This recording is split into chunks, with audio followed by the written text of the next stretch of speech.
Let's take a look at the crunch tones available in Bias. Now, crunch is a word that kind of means a lot of different things to a lot of different guitarists. What we're going to focus on here is something that's a little more high gain than a blues tone, but really just short of the kind of searing metal tones that we'll look at later. So let's start with one of the crunch presets, and then we'll go into bias mode and kind of get behind the scenes and look at how things like transformers and power amp settings can affect the final crunch tone. Now, the tone that we're going to go after here is we're going to try to replicate a kind of AC/DC sort of tone. So I'm going to start with the crunch presets, and I'm going to choose this 50 watt plexi preset.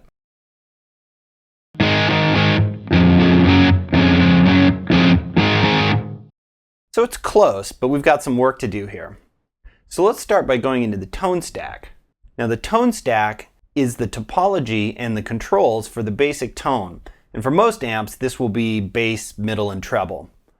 Now in here we have a lot of presets we can choose from. Let's try British Crunch. Okay,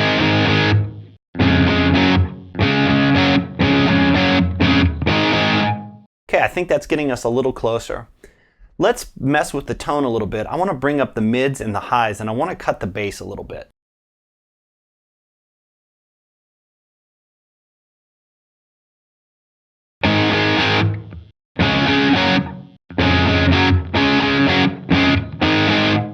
All right, I think that gets us a little closer to what we're looking for.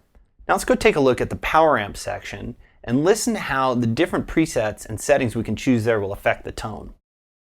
So let's start with a couple of the presets. Let's take a look at Bright Tube EL84.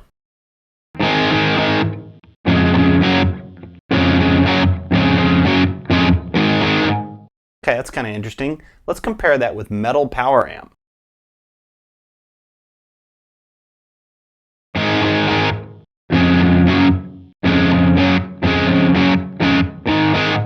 Now that one sounds a little more muffled to me. Let's try Vintage Push Pull.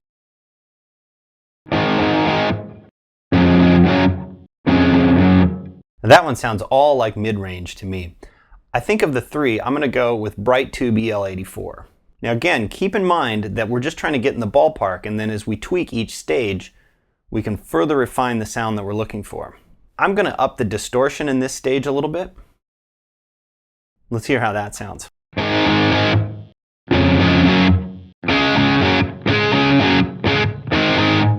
I think I'd still like a little more high end, so let's try bumping the presence a little bit here.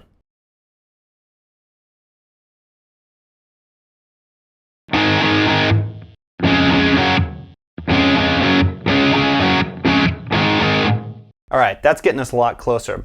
Let's head over to the cabinet and mic section and see if a different cabinet or mic placement will dial in the last bit of that tone we're looking for. Now at the moment, it's set to 4x12 green 25s and an off-axis distant SM57 placement. Let's start by moving the SM57 right up on the speaker cones.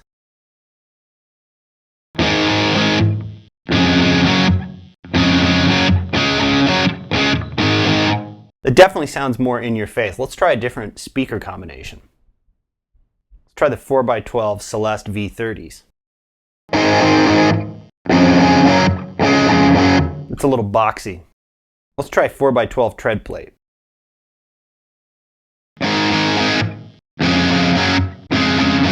It's a little too modern for what I'm looking for.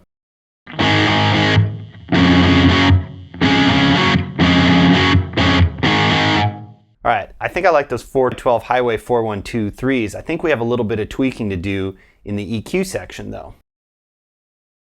Now right now, if you look at the signal chain, you'll see that I have two EQ sections, but they're currently pulled out of the signal chain. I'm going to take this EQ that's in the post section and I'm going to include it in the signal chain, and I'm just going to drop a little bass off.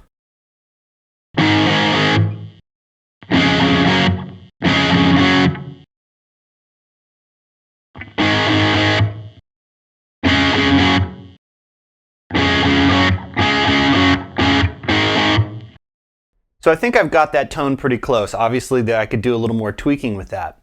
But hopefully that'll show you how tweaking some of the various parts of the signal chain affect the final tone.